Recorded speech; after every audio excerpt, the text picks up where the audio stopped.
Okay. I'm now live. Welcome to the live stream, everybody. Just let me get this link situation taken care of really quick. So my issue with the last stream is I tried. One sec. I tried using a different, like a streaming program. Other websites like Twitch and stuff use people use these streaming programs. I was tried that out, and it didn't work. My screen was completely black. Nobody could see me. I was what are you gonna do? I guess you don't actually have to see me. Be nice, I suppose, to be able to see me, but whatever. So just give me one sec. I gotta take care of. I gotta update the link really quick, and we should be good. This is the second time I've updated this link. This will be good. We'll be done with this, and everybody will join, and we'll have a wonderful time.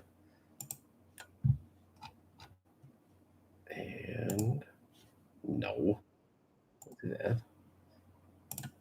Let's edit the post and save. Okay, we should be good. Hello, good evening. I'm here. Finally, I'm here. Yeah, you can see one of my books right back there. Which book is that? Oh, that's one of my medical assisting books. Anyway, hello, I'm David, author of the MBLEx Test Prep Comprehensive Study Guide and Workbook, creator of the MBLEx Test Prep app, which you may or may not have. I'm here to do a little live stream. Got some questions that you have that I can answer, and now is the perfect time to take care of that. Once in a while, I get emails saying, "Hey, can you explain this? And can you explain this? And what should I do to prepare myself for the MBLEx?" And I say, well, it's a lot of the same stuff that I tell everybody, but I figure this gives us a chance to talk one-on-one. I've been really busy this past year, so I haven't done very many live streams, unfortunately. I think I only did one in the past year. I need to get back to doing my podcast. I do have a podcast too, the MBLEx Test Prep Podcast. Make sure you're subscribed to that. During this next year, I will have more episodes coming out. It's not going to be every week or anything like that, considering it's taken me a year to do another one. Don't count on regular updates, I'll say, but with one a month, one every couple of months or something should be good. All right, so live chat, go ahead, send your questions in the live chat. We'll answer them, talk about them a bit. I just went to the gym not too long ago. My hair is ridiculous. I feel like I say that every time I'm on camera. My hair is ridiculous right now. My hair was like super long back here for a while.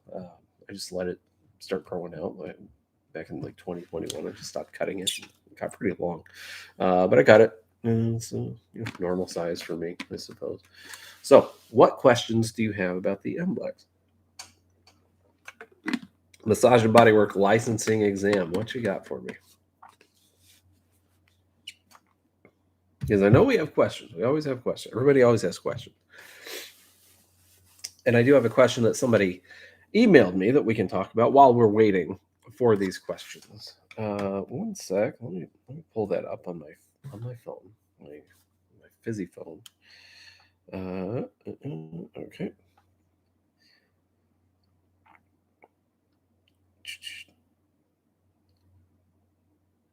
Okay, so this test question, somebody recently emailed me. They were a little confused about this question. Hello, the stream is up now. It's just give me a break, all right? So he sent me a screenshot of this test question. So I'm a little confused. These terms always kind of confuse me. So let's talk about it a bit. A massage therapist performs a visual assessment of a client, noting the left scapula appears to be more elevated than the right scapula. All of the following may be reasons for the left scapula to appear elevated, except. Okay, so let's break down this question. Okay. The massage therapist performs a visual assessment. So you're looking at the client and you see the client's left scapula is elevated. So then we have to identify where the scapula is and what elevated means, right? Elevated means up, superior, it moves superiorly, right? So it's in kind of this position in relation to the right scapula. Okay. So you got a client sitting here like this. Like, that's not good, right? All of the following may be reasons for the left scapula to appear elevated, except. So I talk about keywords a lot when we're talking about test questions. Keywords are words that tell you what the question is asking, right? So the word except is a key word. So it means all of these answers below are correct except for one. Only one is incorrect, and that's the one you need to identify, right? And that's such an easy word to overlook because it's the very last word of the test question, especially on a test question like this where it's a couple sentences long, two or three sentences long. You could just completely ignore that word. And listen, when I take practice tests, sometimes if I'm doing it a little quickly, like sometimes I also overlook that word and then realize it after the fact. I'm like, oh, the word accept. So you got to slow down, right? I talk about taking our time reading test questions, and that's a perfect example of why.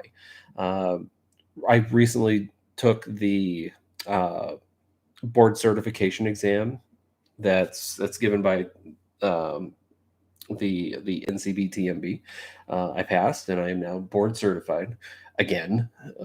I was board certified for a little bit and then let it lapse, and it's just stupid. I should have just kept it. Didn't pay the fee or anything. So, what I did in preparation for that is I looked at the content outline on the exam. Then I looked at all of these things on the content outline that weren't specifically in one of my books right over there. You can see my books, a couple of them, just sitting there. So then I made it a point to go in and study those pieces of content because it's just one of those things. I'm exposed to all of the stuff on the MBLEx all the time.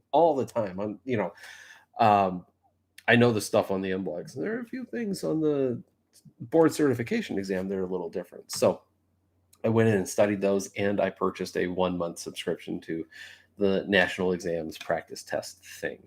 Right. So while taking that practice test, they would also include these keywords on some questions like accept. And I just for some reason, like I only have a limited time frame to take 140 questions, so I'm like just trying to get through it quickly before I have to like go pick up my kid from school or something. Um, and I would miss those words, and then I would get it wrong, and I would drop it down to like 93% instead of like 94 or 95%, right? On that practice quiz. So I'm like, why would I do that? Why would I do that? Because I'm in a rush and I'm not taking my time. I'm not taking that practice test seriously, but I should, right? Always take your practice test seriously when you're preparing for a test. You want to mentally prepare. You want to be as prepared as possible for that test, right? Treat every practice test like it is the test that you're going to take. Okay. So anyway, don't overlook the words like except or all or but, etc., etc. Don't overlook those words. Read every single word and every single question. Okay. And again, if you have any questions about the MBLEx, just put them in the chat. I'm here to discuss the MBLEx. And of course, I do have a study guide, the MBLEx Test Prep Comprehensive Study Guide and Workbook 2022-2023 edition, available on Amazon. I also have an app available on Apple, iPhone, and Android devices. All you have to do is look up MBLEx Test Prep. You'll find it super easy. Okay. So the answers here. So what have we're talking about this we're talking about this test question, right? So what have we figured out about this test question? A client looks like this, right? Elevated left scapula. And we're looking for one reason why that the scapula one reason that doesn't make sense for the scapula to be elevated, I should say. Are there a lot of images on the board exam because I'm officially impaired visually? On the board certification exam, there are no images. I didn't have any images on that test.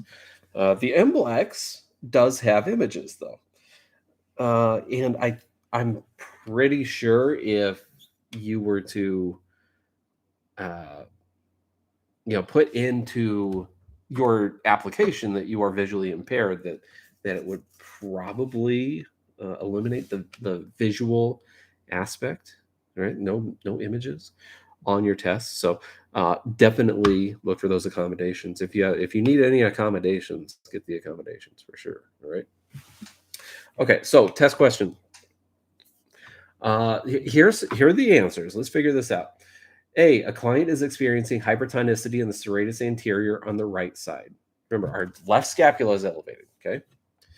The client is experiencing weakness in the lower fibers of trapezius on the left side. The client is experiencing hypertonicity in the levator scapulae on the left side. The client is experiencing hypertonicity in the upper fibers of the trapezius on the right side. Okay. So, all of those, three of those, are going to be correct. All of them except one could be contributing factors to the scapula being elevated on the left. Okay, so which one doesn't make any sense? Let's see.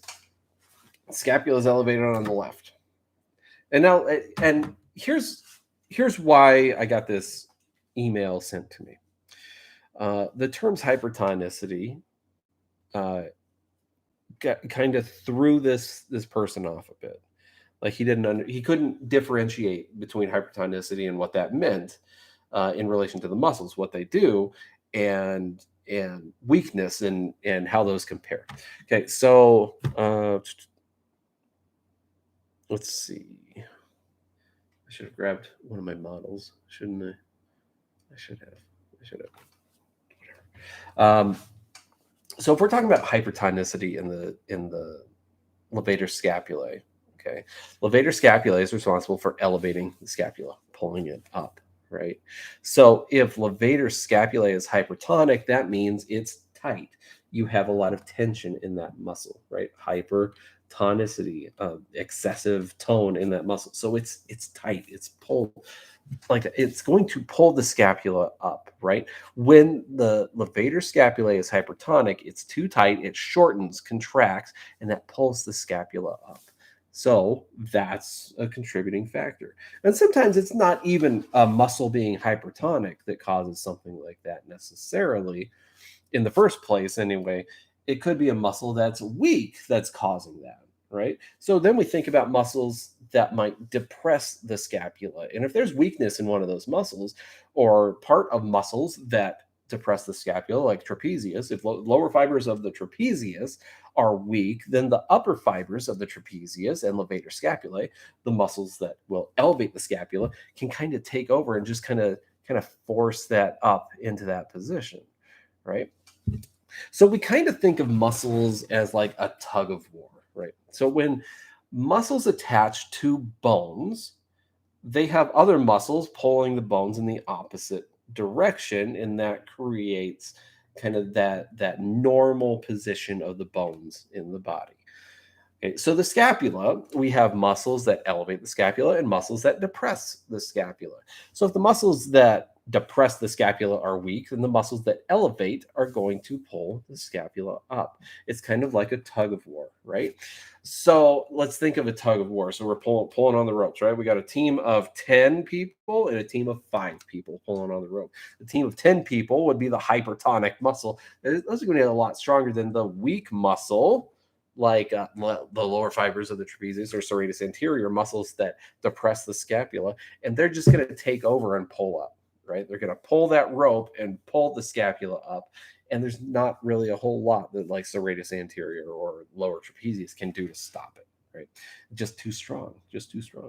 Now, if you even out those teams, put 10 on one side and 10 on the other, then theoretically they can't really pull those muscles in or those bones in specific directions without you telling them to, right?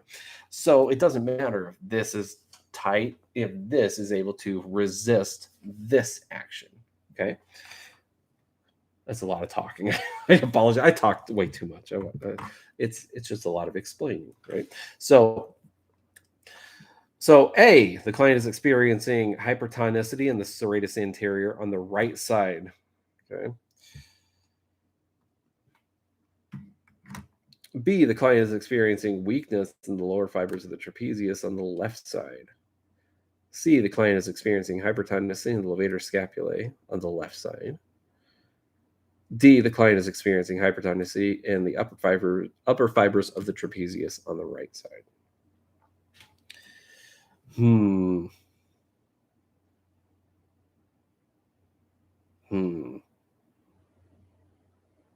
A lot of good answers there. I wonder. Okay, so if a muscle is pulling on a bone, right?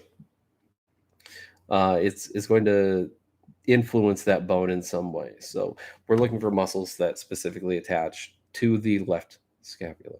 Okay, so levator scapulae being hypertonic would do that. Serratus anterior being hypertonic on the left side would not, right? If serratus anterior is hypertonic on the left side, it's going to pull the scapula down. Okay.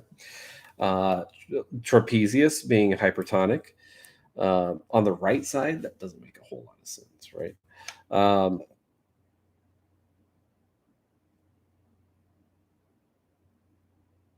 Yeah. So that's how we digest those test questions. I hope that made a lot of sense. Okay, so hypertonicity, muscle's too tight, it's going to pull the bone in that direction. Weakness in a muscle is going to cause the bone to move in the opposite direction. Okay, so any question? What are questions that we have? What are more questions? So no images on the board certification exam that I saw. Anyway, maybe I just got lucky or unlucky, I suppose. I don't know. Images are on the MBLEx for sure. So what do you think? What questions do we have about the MBLEx, about tests, about material, anything?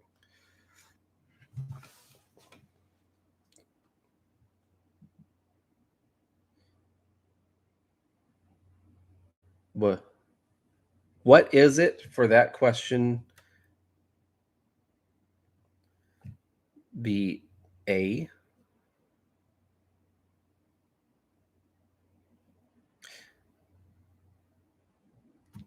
Okay. Yeah, if the serratus anterior on the right side is hypertonic, it's not going to have anything to do with the left side, right? The left scapula. That doesn't make a whole lot of sense.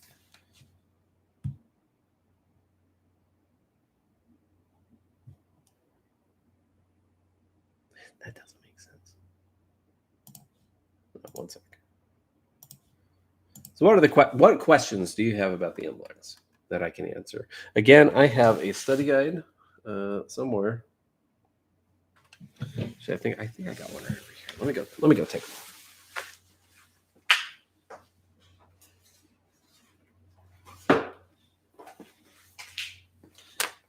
Yeah, I got one right here. MBLEx test prep. This is my proof copy. This is like the final copy before I actually put it on sale.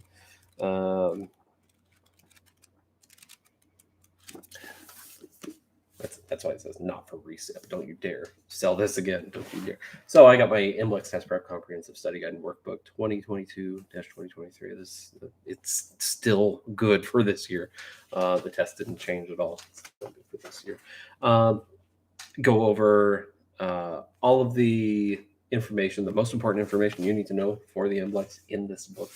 Lots of test questions, over 500 test questions in here, assignments, crossword puzzles, practice tests, all kinds of fun stuff. Lots of good information, lots of updated stuff. I updated this quite a bit from the previous versions. I was able to use a different program to create my books and fun pony landmarks, stuff like that. So definitely check that out. It's available on Amazon. Right now, you can go get it. Just look for MBLEx Test Prep on Amazon. There you go. Jennifer, how similar are the questions in the app to the actual MBLEx? Okay, so here's the deal. The questions on the MBLEx are so weird, it's hard for anybody to replicate them. And I think part of the reason they're so weird is because they come from so many different sources. It's not just one person sitting there writing 3,000 test questions for a test bank like I've done, which is a nightmare. Oh man, I almost got carpal tunnel syndrome writing that many test questions when I was making my very first book. It was just type. 3,000 questions. So it's not just one person writing those questions. So you get some different ways that the test questions are worded, if that makes sense. So one person words them one way, while another person like me might word a test question a little differently. So the test questions on the MBLEx are very strange.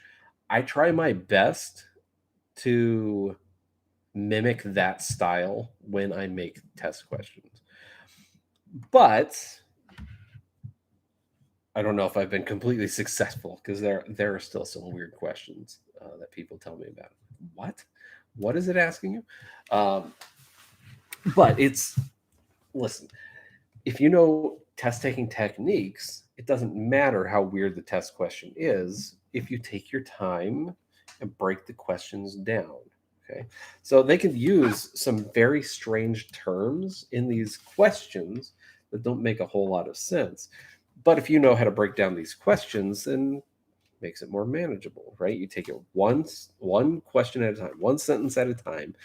A lot of times, longer test questions are only long, or are long because they kind of want to throw you off a bit. Like it's if you can distill a test question like an entire paragraph down to one simple question, then you're good to go. It's like this test question that I just read. It's that test question that I wrote was basically asking, which one of these, let's see, what was I trying to accomplish with that? I have to read the test question again. I'm sorry. Performs a visual assessment of a client, and the left scapula appears to be more elevated than the right scapula. All of the following may be reasons for left scapula to appear elevated, except. So how would we distill that down? The left scapula is elevated. All of the following are reasons for that, except. So which one of these is not responsible for scapular elevation? Is essentially how I would distill that question down that I wrote myself. So that's how I would approach that. If you get those long questions, those confusing questions, you just kind of reword them. You figure out what it's saying and put it into simpler terms. And that's what I do with my study guide. And I think that's why a lot of people have success with it, because some of the textbooks out there are they try to sound much more scientific than they need to, and that can lead to a lot of confusion with some people. So I try to distill everything down into words that are easy to understand. Okay, so I mean, a lot of this stuff is, it's advanced stuff. Like, you're taking a hard test, but it's not. It's knowing how to word things in a way that people understand them, that makes it a little easier for you, right? So it's like, what I tell people is when they are studying a really good technique, a really good technique is to teach information to people, because that makes you put those terms into the simplest terms possible, right? So if you're teaching something to somebody, like if you're teaching somebody the heart, and I have one right there, little heart right there. If you're teaching somebody the heart, you're going to break the parts of the heart down into into things that are easy to understand. You're gonna say stuff like, well, here's an atrium, a big open area like a theater has an atrium, right? So you walk into a big theater, right? And that's where everybody comes. That's where all the blood comes in. Like all the people going to see a movie go into the atrium. All the blood going into the art goes into the atrium.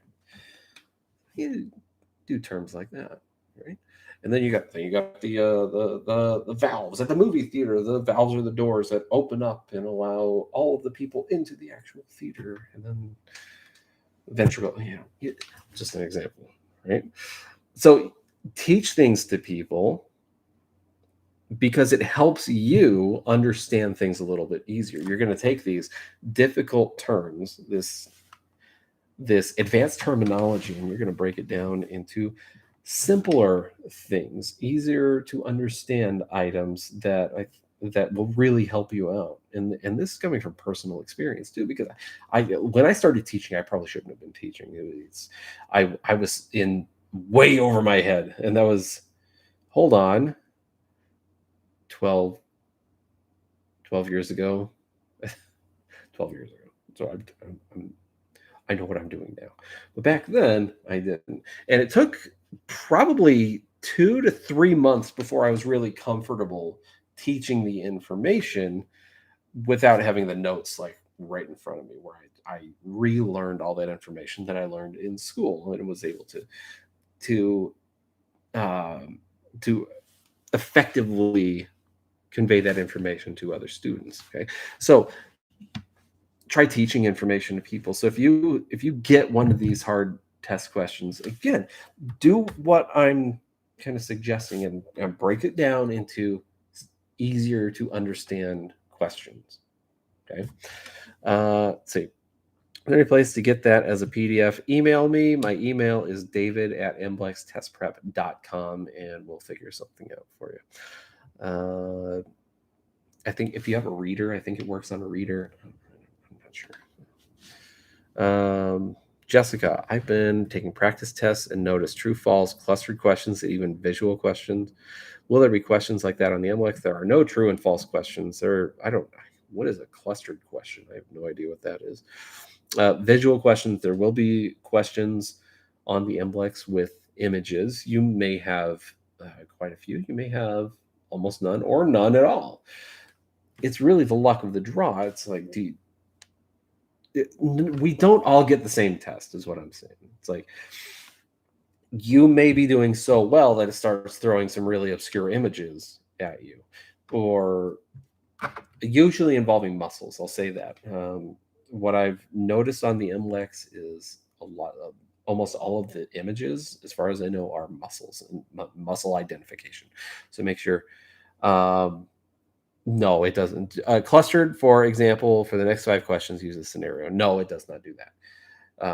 It's how the MBLEx works is it's an adaptive test. So you get a question right, the next question is going to be a little bit harder. You get that question right, the next question a little harder. So a little harder, a little harder, a little harder, until you get to the point where you get a question wrong, and then it drops the difficulty back down a bit.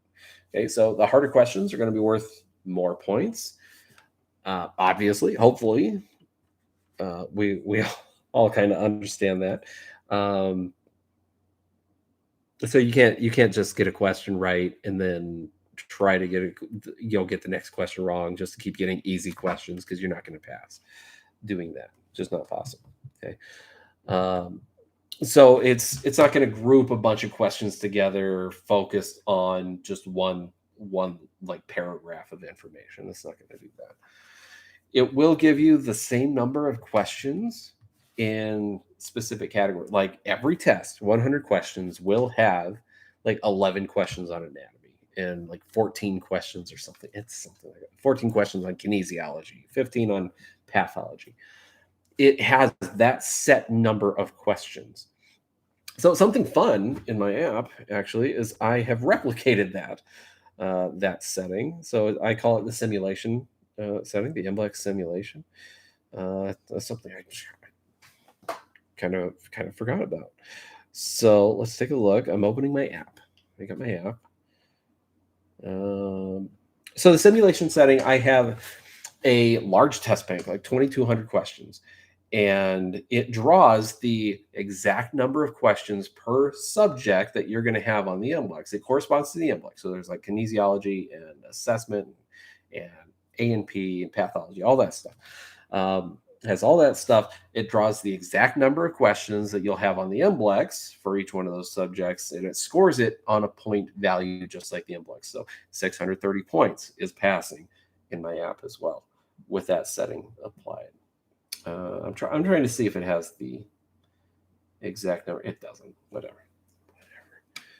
So just an example. So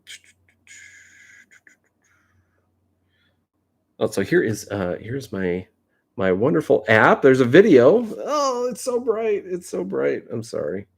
You know what I could do? Turn on dark mode. I do have dark mode on here. Dark mode. Ooh, fancy, fancy, fancy. So definitely check that out. You can find it on the Apple App Store. You can find it on the Google Play Store. Just type in MBLEx Test Prep, upgrade to premium. If you have any issues, please email me. It's technology. I hate technology sometimes. Some people have issues with my app. Please email me, and I'll try to get it figured out. Love your app. Great. Awesome. No more massage history questions, correct? No, those are gone, long gone. Those have been gone since 2018, actually, so almost 5 years. No massage history questions. On the board certification exam, I think there are some massage history questions. I don't remember. At least in the practice test thing, there are. So I don't remember getting any on my board certification exam, but doesn't mean they're there. Have your app and study guide. Love it. Awesome possum. Definitely use it.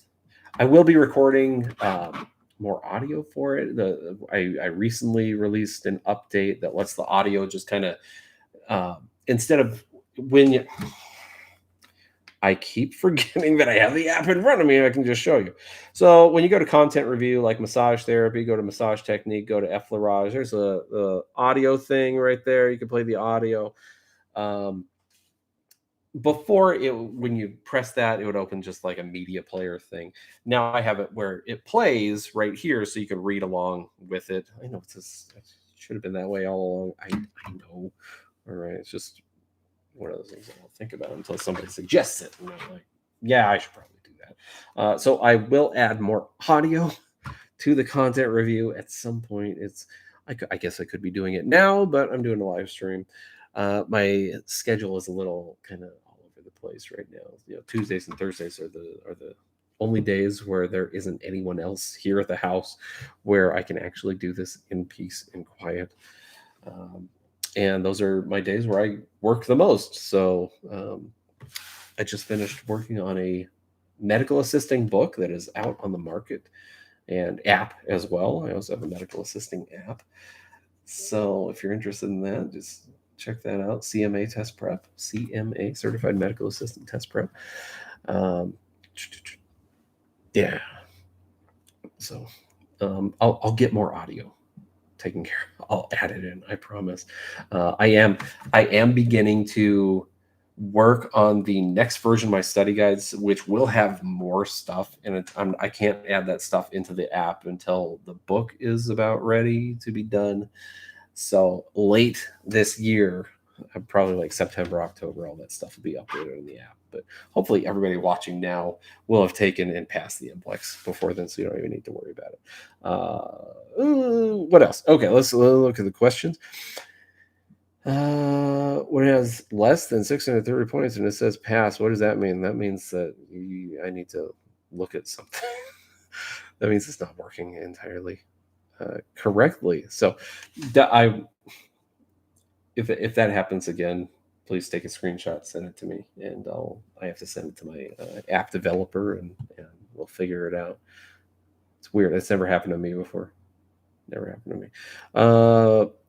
What's the board certification exam? The National Certification Board for Therapeutic Massage and Bodywork, NCBTMB, has an exam. It used to be called the National Exam, and it was one of the main massage therapy tests that you could take for licensure.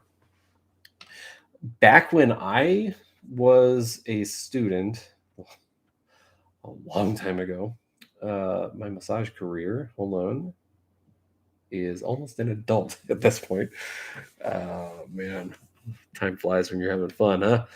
Back when I was a student, we just had a city exam where we didn't have like a state board or anything. So I took the city of Reno massage test and passed it. I think I got like 85% on it.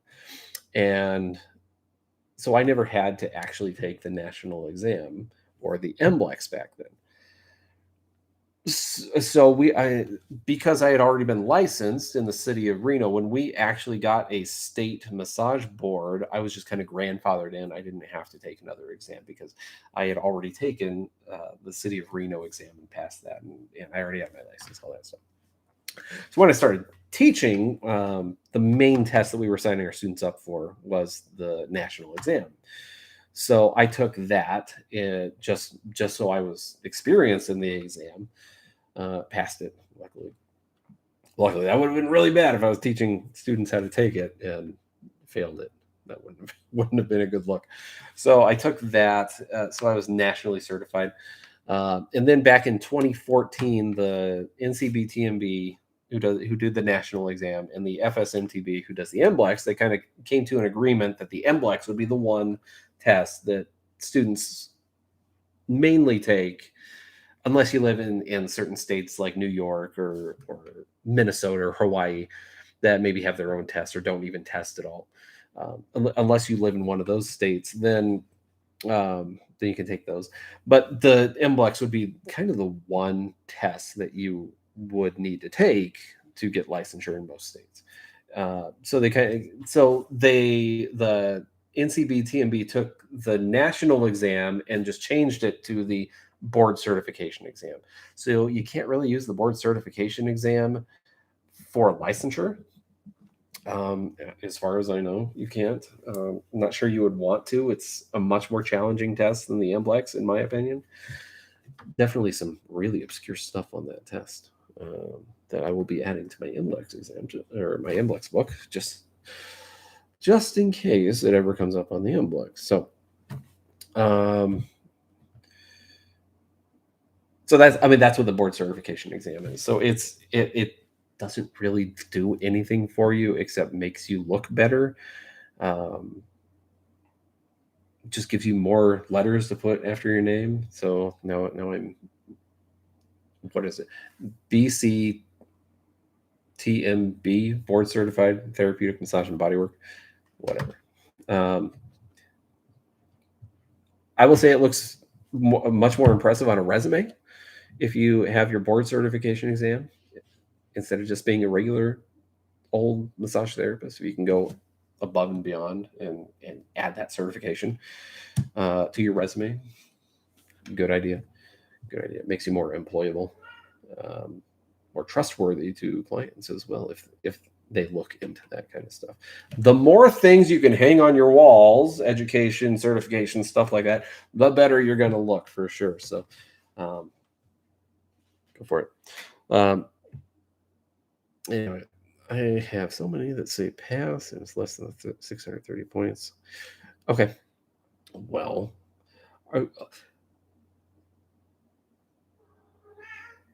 yeah, send me pictures. Send me pictures of that, and I'll get it looked at for sure.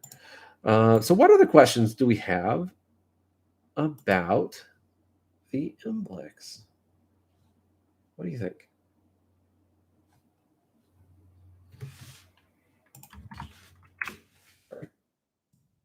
And my email address is david@mblextestprep.com. So if you have any issues with my app or anything, just send me an email, please. Like, I need to know this stuff. Unfortunately, it's one of those things. I don't have there's so many devices out there. I can't test everything on every device. And if something's not working on just one device, that can be a huge problem that I don't know about until somebody tells me. So yes, please send me any issues you have, please. And be nice. Please be nice. It's not my fault. Sometimes it's not even a developer issue. I mean, it's an issue that my developer has to take care of, but it's like there's so many updates to cell phones and stuff. And it's like when like if an operating system updates, like just a small update like that can change a ton of stuff in the app, and it's just, just work. That's all I want. Just work. Anyways, what other questions do we have about the MBLEx or material or anything really? Because I'm here for you. Give me some water. Malcolm, my cat. My cat was over here. I don't know what he's doing.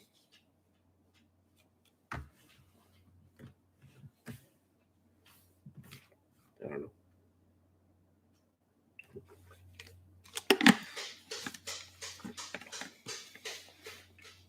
I have no idea what my cat's doing. Can I type right now in chat?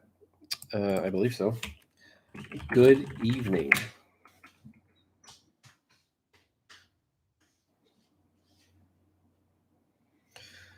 How long should we study medical terms? That depends on you and how much you already know. People ask me all the time, like, how long should I study? And I say, I don't know. That's entirely dependent on you and what you already know and how much work you need. So you need to answer that question for yourself. How much do I know already? Now, if you have some sort of medical background, you should have a decent understanding of medical terminology already. My email in the chat. There you go.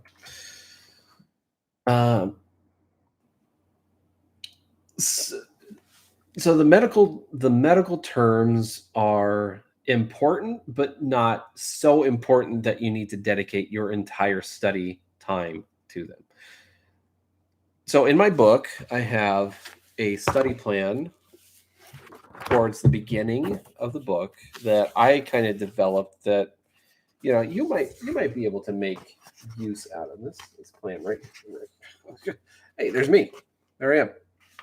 It's my introductory page, right? So this little page right here, how to use this study guide, will show you my study plan, what I recommend students do, and that doesn't mean you have to do it. It's just a suggestion, right? So you take that. Okay, and that leads into this next question.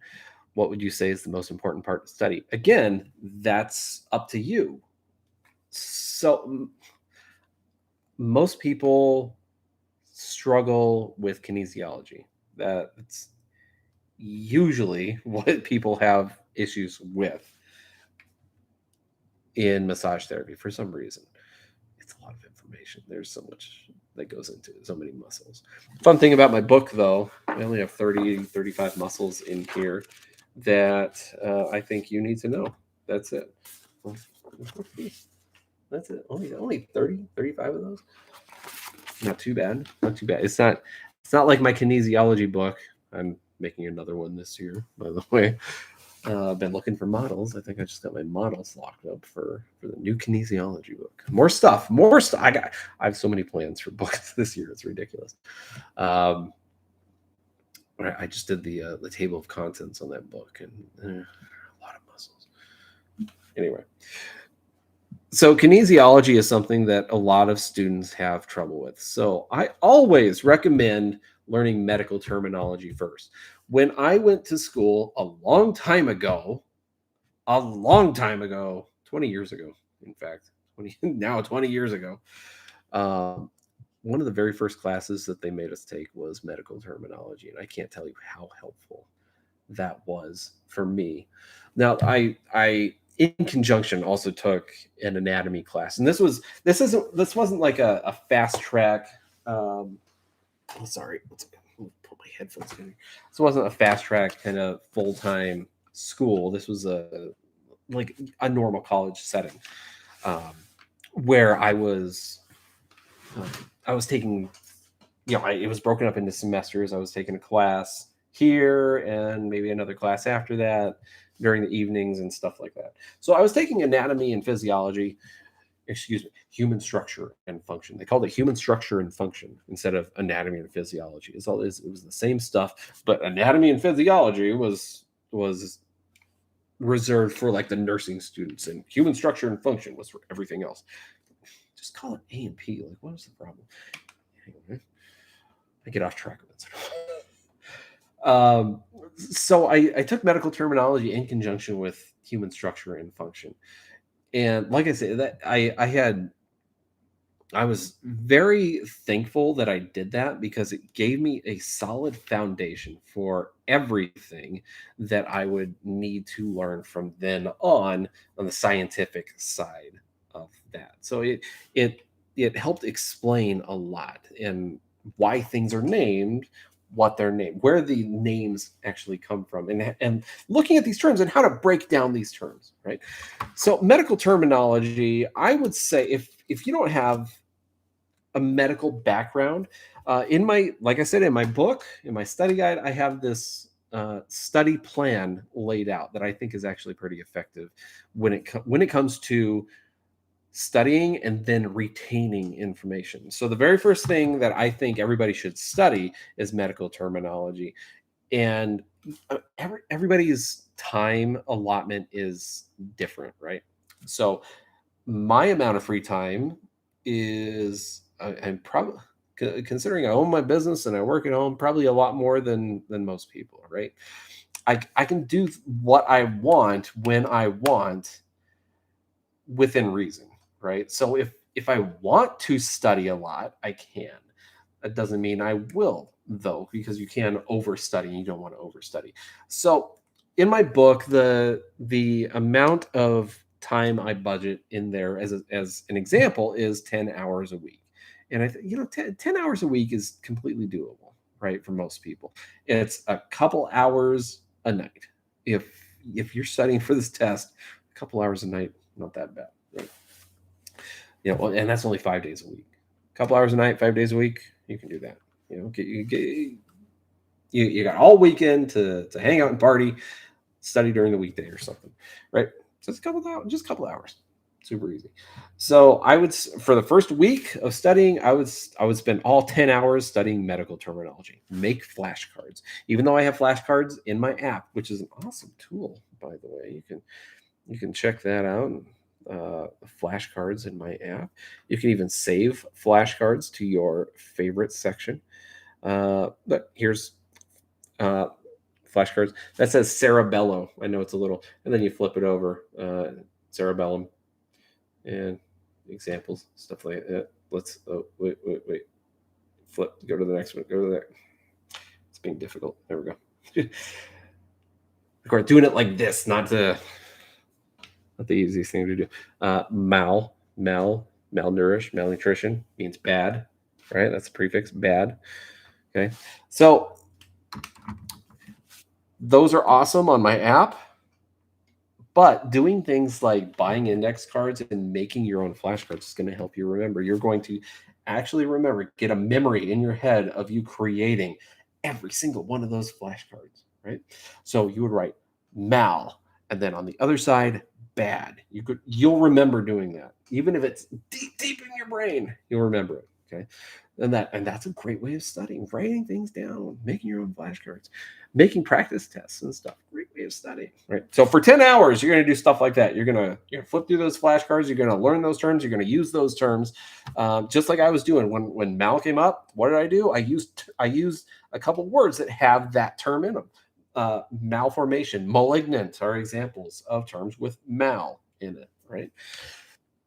So you have to use those terms to and get used to using those terms to really understand the terms. And I know 10 hours isn't a lot of time, but it's enough time to get a solid foundation out of the medical terms that you're studying. So make sure you're studying those terms for the first however long of your studying, right?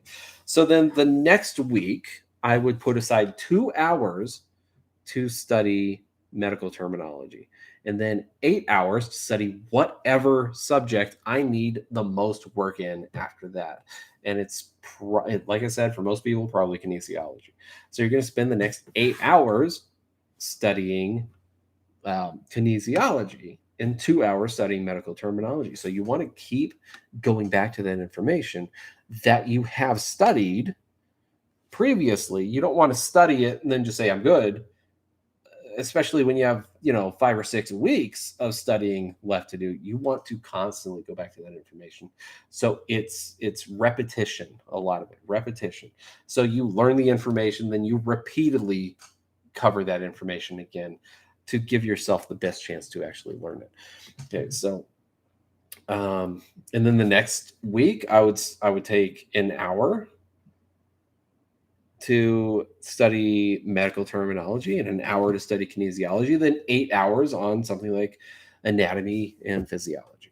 And then the next week, an hour to study, then you're spending like half an hour, because we're going in order of most difficult to easiest, right? So the theory being kinesiology, you need the most amount of studying. So you do that initial 8 hours, and then you're doing at least an hour or half an hour every other week just to keep going with it. Then the last week is going to be something like massage therapy, which honestly should be the easiest thing for you to study. You're ingrained in the massage therapy aspect the entire time you're in school, right? You should have a real good grasp on that information. So make sure you're kind of paying attention to that. Look at my study plan, see if it works for you, see if you can come up with something better. If you can come up with something better, then do it and tell me about it so that maybe I can help other people do that as well. Okay, so that's how I would approach studying medical terminology. You've got to use the words. I tell people it's like learning another language because it is another language. It's two other languages, actually, Greek and Latin, mostly Greek. But how do we learn other languages? We learn other languages by using the language, by speaking the language. For a while there, I was studying Italian, pretty hardcore, but I had nobody to speak it with.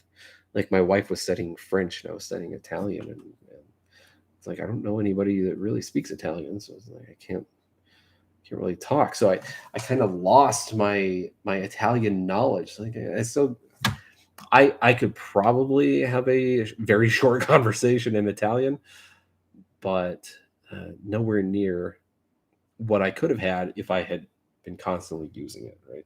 So use these terms. When you see a medical term anywhere, it doesn't even have to be when you're studying. If you see a medical term, when you're out and about, try to dissect that term. Try to see if you can figure out what that term means. Even simple terms that we use in our everyday life, you can break those terms down. It's again, everything's kind of Latin and Greek, especially in the medical field, right? So break down terms like dentist. Okay, what is a dentist? Why is it called a dentist? Dento means teeth, right? Obviously, teeth. Ist means specialist. So it's a person who specializes in teeth. Dentist. Try doing that. and that can really help you learn medical terms for sure. So make flashcards and use the terms that you're using. Repeat the words that you're writing down. Try to come up with examples. And try talking to people who are also learning medical terminology so that you can bounce back and forth using these terms with other people. Okay. So any other questions about that? Any other questions?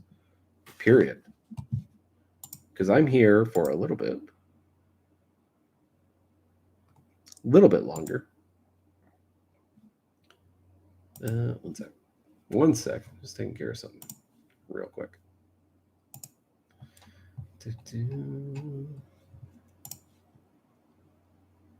Yeah, there we go. No questions. While I was doing that, nobody sent a question. Unbelievable. Unbelievable. Nobody would send me a question. Okay. I have the MBLEx book, What other would you recommend? Well, there's always my app. I've mentioned it a couple times, of course. So the book honestly should be enough. The app is an extension of the book, but it does have its own special things that the book doesn't have. They work really well in conjunction, I think. So the book, you're not always going to have the book, right? But you can always have the app on your hit the mic, on your smart device. So my app, I have a full content review, so all the information in the study guide is in the app too. I have flashcards, right? I showed you the flashcards a little bit earlier. How many? 1,600? I think 1,600 flashcards in here. That's a lot of flashcards. So you can constantly, like, if you're just standing around in a grocery store or something, like line, just pull out the phone, do some flashcards really quick. Super easy. I have a matching assignment. This took forever to do, but let's show you. So let's just do a massage technique, massage strokes.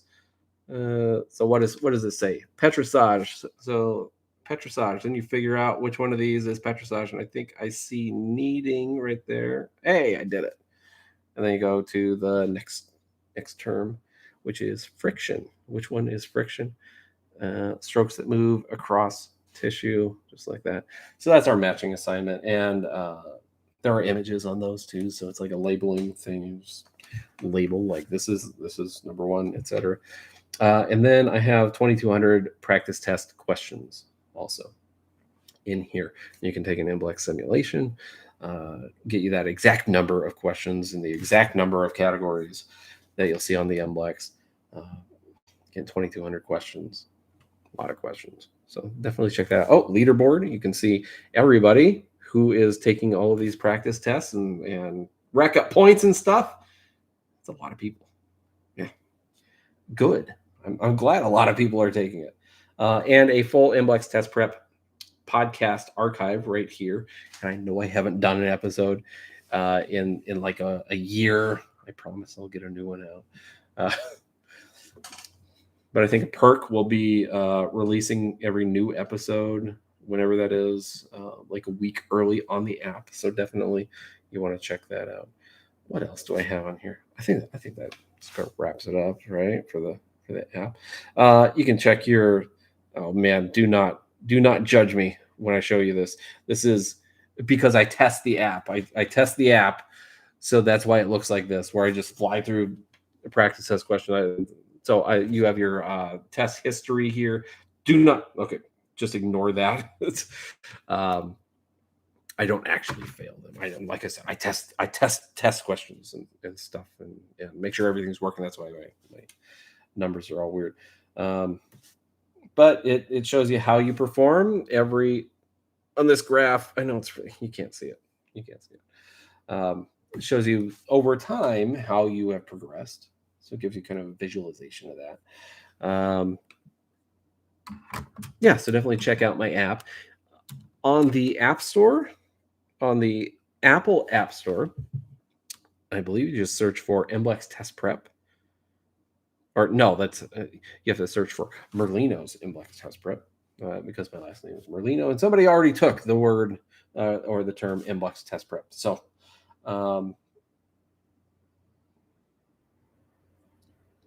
that's what it looks like right there. So look for my little logo right there. It's also on the app. Can't see it very well, but it's there, I promise. On the Google Play Store, just search for MBLEx Test Prep. Same thing, same logo, everything. Super easy to find. Okay. Let's see. Is there a link to the app? Just go on the App Store, Google Play Store. You'll find it. Do a lot of students take the MBLEx before they graduate? I'm done with school next month after almost a year, and my instructor is trying to tell me I can't schedule the test. I'm in Michigan.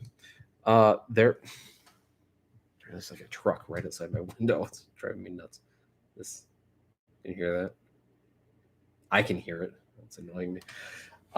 No, you should be able to test. No, should be able to and not wanting you to schedule are two different things, and there might be a reason why they want you to actually finish school before you take the test. And I definitely recommend that you finish school before you test. Okay. You want to be as prepared as possible. You don't want to miss anything because you're anxious to test. And I know we're all excited to take the test and get licensed and just get it over with. A lot of people just want to get it over with. I'm one of those people. Just can I just please do it? I think I took my test, my City of Reno test before we were done with school. But I think all we had left in school was clinical work. I think that's what we were doing. Okay, get out of here. Go somewhere else. This truck driving away. Good. So I think that's why I took it, because I don't think we had any lecture classes left. I think it was just doing our clinic hours. But if you have some of those tests, or some of those tests, if you have some of those classes left, lecture classes where you're actually learning things that could be on the MBLEx, probably a good idea to wait. But or your instructor may just be misinformed. They may think that you actually have to have your certificate in hand to take the MBLEx. But I believe as long as your transcripts come back and you've got the requisite hours in whatever subjects that they're looking for at the FSMTB, you should be good. So I don't know. I would probably just wait. If you have lecture classes, please wait. You absolutely do not have to test until you are ready. So please don't. If you're not ready, don't test. Right? If you're not ready, don't test. Don't do it. You don't want to throw that money away and that opportunity away. Now, some people are actually afraid to test. Some people, for some reason, I can't stand this line of thought about being afraid to take the test. Some people won't wait or try to do it early. Some people will keep putting it off and putting it off and putting it off and putting it off and putting it off until they forget everything. It drives me nuts. What I always told my students to do was take the test as soon after class as you can. Because my class was the very last class that students would take. So it was a test preparation course. And that's how I got so good at this. I did it for quite a few years, teaching a test preparation course before I moved on and did my own thing with these books. But I would tell them, like, if you can schedule your test for an hour after our last class is done, then you're going to be in really good shape. And that worked almost every time.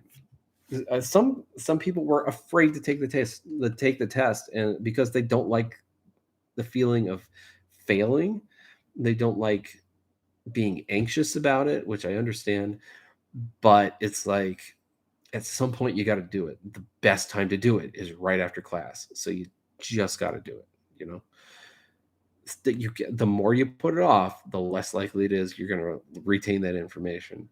And some people would say, you know what, I'm going to take a month off, and then I'm just going to use that entire month to study. And that, that would drive me nuts. That would drive me nuts, because they wouldn't study. And I could tell every single person that told me that, I could tell they weren't going to study. It's just because they get to that point with schooling where they're like, I'm just over school. I've been here for 9 or 10 months. I'm just over it. I don't want to do it anymore. And then they're like, I'm just going to take a break, which I understand. Listen, I completely understand. Last year, I spent like 8 months writing a book and doing this app, the medical assisting app. I spent a long time doing that. So, and that was, I started that right after I finished this book at the end of 2021. And I think I did something. And then I was working on the app. I was working on the MBLEx app. So it was just like nonstop, content creation out of me for a while. And when I was done with the medical assisting book, I told myself, I'm going to take a month off and I'm not going to do anything. I'm just going to sit around. I'm going to be lazy all day. I'm not going to do anything. That's not how I work, apparently. It's like a day after I said that, I'm back to work on something else. And because I got like 5 books planned for this year. Maybe I'm slight workaholic. I just can't sit around and not do anything. I feel like I have to be doing something anyway. The point is, I could tell when somebody wasn't going to actually um, participate or study or anything like that. I could tell, right? Like we all know, and that would disappoint me because eventually those people would forget, and then they would take the test and not pass, or they would keep pushing the date out because after you put in your appointment request, you got like 6 months to take the test. Some people take the entire 6 months. I had somebody, and I just got a phone call from my kids school, so I'll have to listen to that. So unfortunately, I can't stay much longer. Have to see what the deal is. Anyway, so well, so I was talking to somebody uh, last year or the year before who who was procrastinating and pushing her test back. She pushed her test back like 6 months after she got approval, just because she didn't want to study, and she reached out to me and she's like, I procrastinate, and I said, yeah, it sounds like it. And she got deeply offended that I agreed with her that she procrastinates. Like what? Like I'm you said it. I'm just agreeing. Like I'm not supposed to say yes when you push your test date back by 6 months because you just don't want to test. Don't be one of those people, please.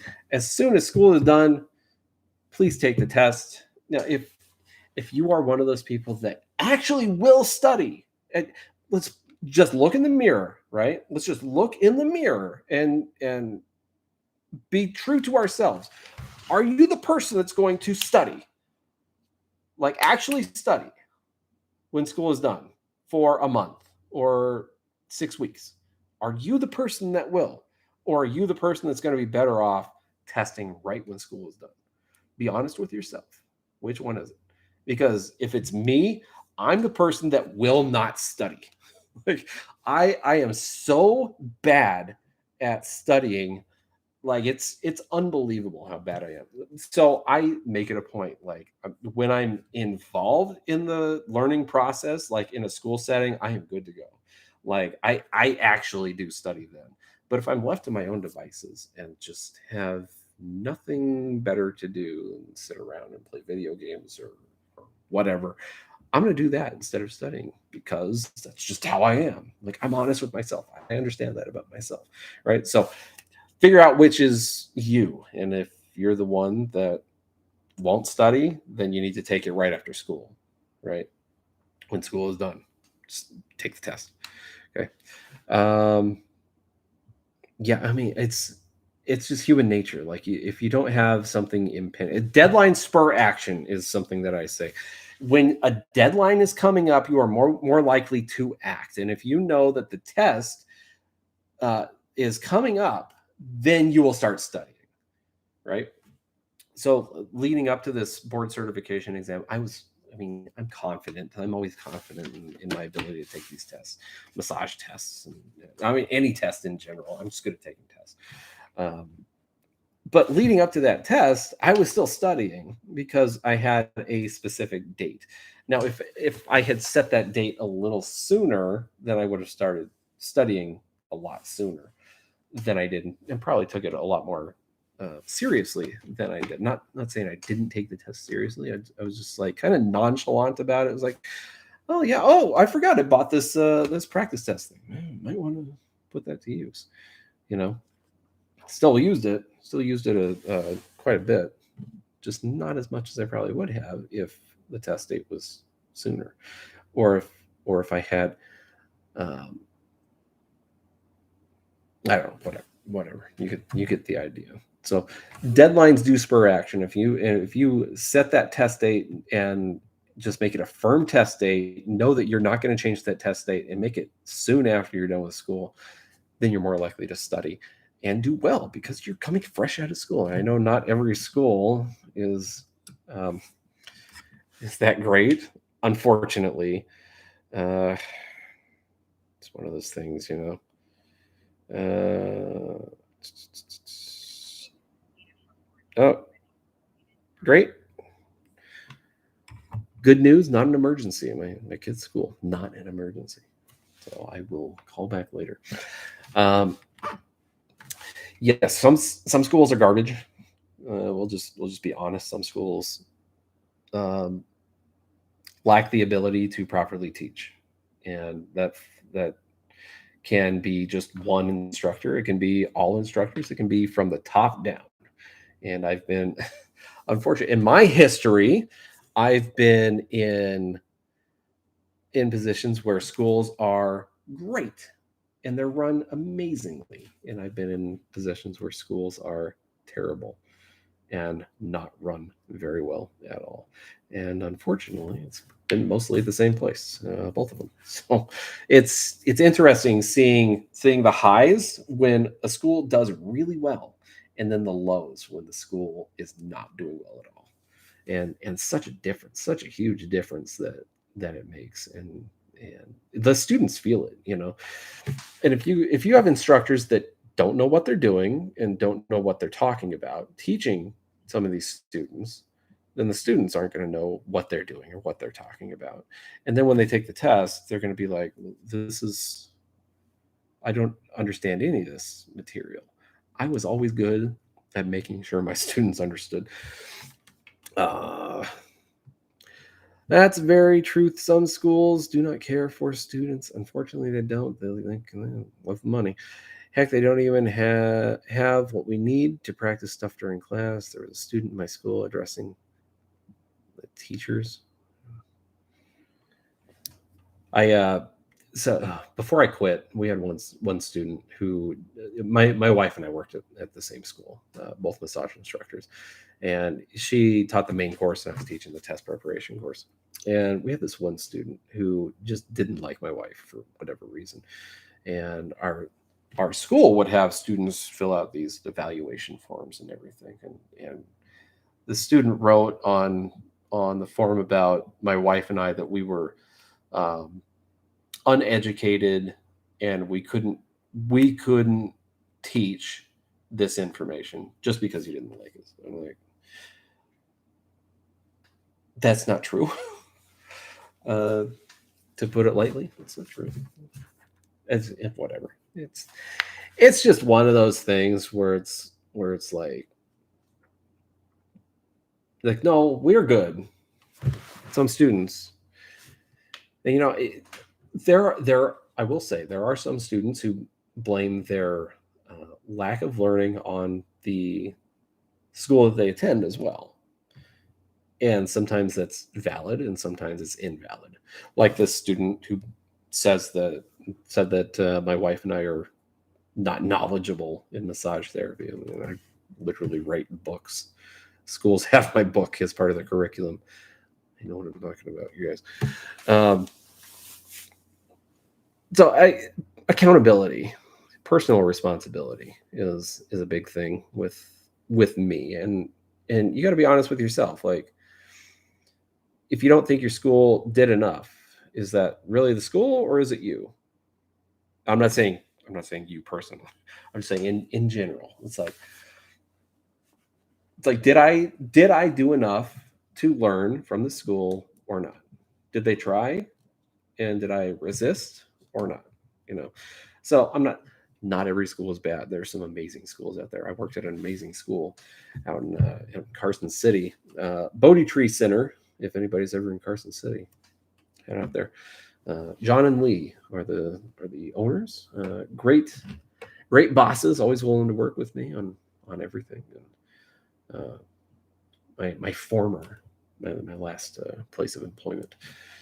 So, but yes, there are definitely some students that think they know more than the teachers. Like those, I mean, those are know-it-all students. And what I do when I get a know-it-all student is I like to humble them immediately so that they know that no, they don't know everything, and they just need to calm down and let me teach them. Let me guide you to a passing result, right? I mean, the first thing I would ask a know-it-all student is what are the three muscles that attach to the coracoid process? And then when they would just stop and not say anything, I'd say, okay, can you just start to listen to me now? And then I would give them the answer, of course. Does anybody know the answer to that question, by the way? What are the 3 muscles that attach to the coracoid process? See if anybody's got it in the chat ski.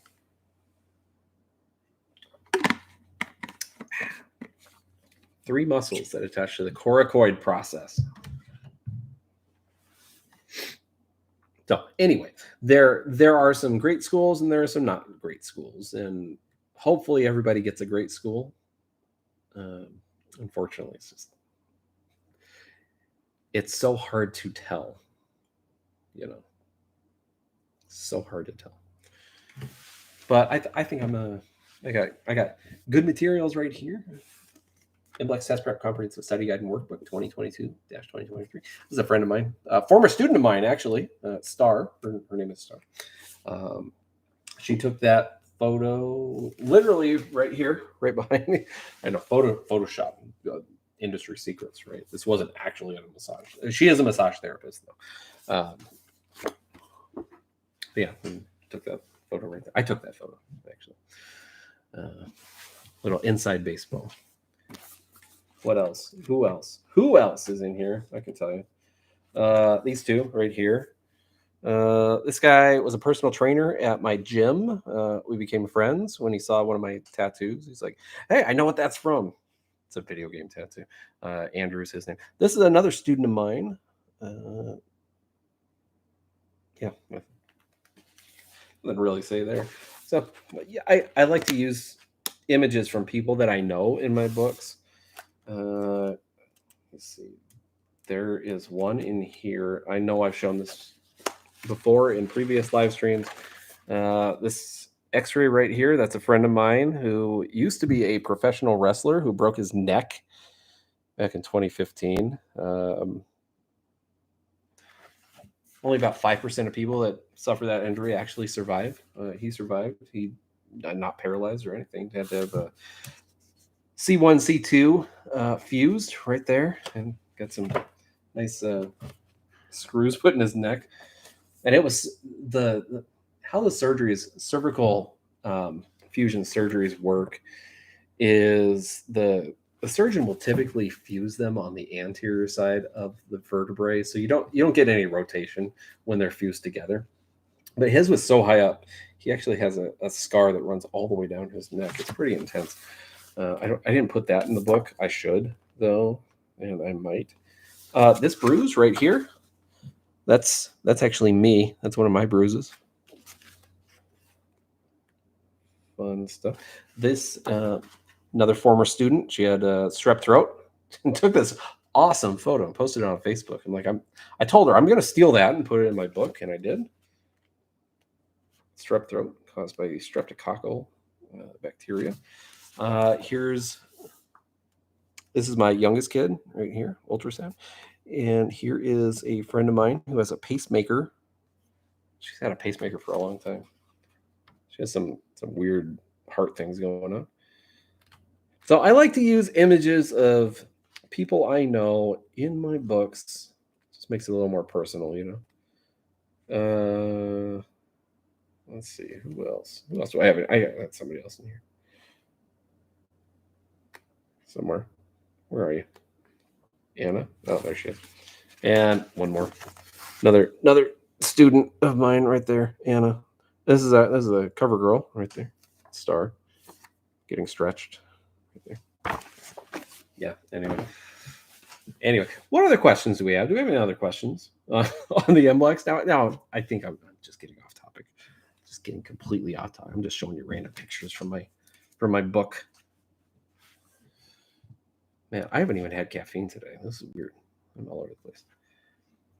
It's amazing how, as a massage therapist, we learn so much of the medical field. I love it. Yeah, massage is definitely becoming more accepted as a medical practice in a lot of ways. Definitely a lot more than when I started doing this 20 years ago. It's definitely gotten more accepted in the medical space, for sure. There are a lot of people that will, a lot of physicians that will actually refer out for massage therapy now, whereas back then, not a whole lot. It was hard to find physicians who who actually respected massage back then. Doing a lot better now, for sure. A lot better. And there's so much that kind of, with massage therapy and with the stuff that you need to know, that jumps into the medical field. Like, that's kind of how I was able to make this medical assisting book. There's so much information that you learn that applies to both practices. With that, pharmacology applies to both, right? You got to know your medicines, anatomy and physiology, pathology, a lot of stuff. Ethics, medical ethics, you got to know about that stuff. So anyway, I think I've been going about an hour and a half. I think I'm going to wrap this up. So thank you, everyone, for coming and hanging out. Again, I do have this study guide, MBLEx Test Prep Comprehensive Study Guide and Workbook 2022-2023 edition, available on Amazon. Just go search for MBLEx Test Prep. You see this book. If you see my name, you know it's mine. If it doesn't have my name, it's not my book. Except the medical assisting, but I didn't put my name on that because I'm not a medical assistant. None of you weird. I worked with medical assistants on the book, but I can't claim it. I can't put my name on it. And I've got the MBLEx Test Prep app available on. I'm pulling. Available on iPhone and Android devices. Sorry, I'm getting it on my phone so you can see it. So just go to the Apple App Store, type in Merlino's MBLEx Test Prep on Google. Just type in MBLEx Test Prep. This is what it looks like, the sales images, and then the icon. Let's see if I can zoom it. You can't even see that. It's too bright. It's too bright. But my logo is on there. You'll see it. It's white with blue stuff. What else do I have? Tutoring packages. If anybody is interested in pre-recorded tutoring packages that I've already done 25 hours of stuff for you to learn right now. Some people work better in a class environment, and that's entirely what this is. So if you learn better in that type of environment than just straight reading, and I think I'm one of those people, I learn by hearing a lot of things. So if you are one of those people, definitely check out my pre-recorded tutoring packages. If you don't have my study guide or you don't have my app, you can get this, the app, and the tutoring packages all in one. Save you a ton of money on everything. 25 hours. And you can, with the tutoring package, you get all of the audio that goes with it. So I took the audio from the video files because they're all in video. So I took the audio and made music albums out of them. So each section that we talk about has its own track. So if you are driving around, just think of it as my podcast, just deep dive into the material like I'm teaching a class to you. So how would I teach a class? Find out. Check out my tutoring packages. Just go to MBLExTestPrep.com or MBLExTestPrepShop.com, and you can find the tutoring packages there. Watch a video, a little explanation, kind of like what I do here, where I teach a couple things, and definitely check it out. If you work well in classes, that's what you need. Go check it out for sure. Okay, so I'm going to get out of here. Again, MBLExTestPrep.com, MBLExTestPrepShop.com, the MBLEx Test Prep app. Go on Amazon, find my book too. Everything's in there. Super easy. So thanks for hanging out. I appreciate it. Making me, we have like 15 viewers. That's the most I've had in a long time. 15 viewers. So thanks for coming by and hanging out with me for this wonderful lunchtime, because it's lunchtime here. I gotta go get lunch. Listen, I need my food. Thanks for hanging out during this wonderful time of day, and I promise I'll stream more and I'll do more podcasts soon. Be on the lookout for those. All right. See you later. Goodbye.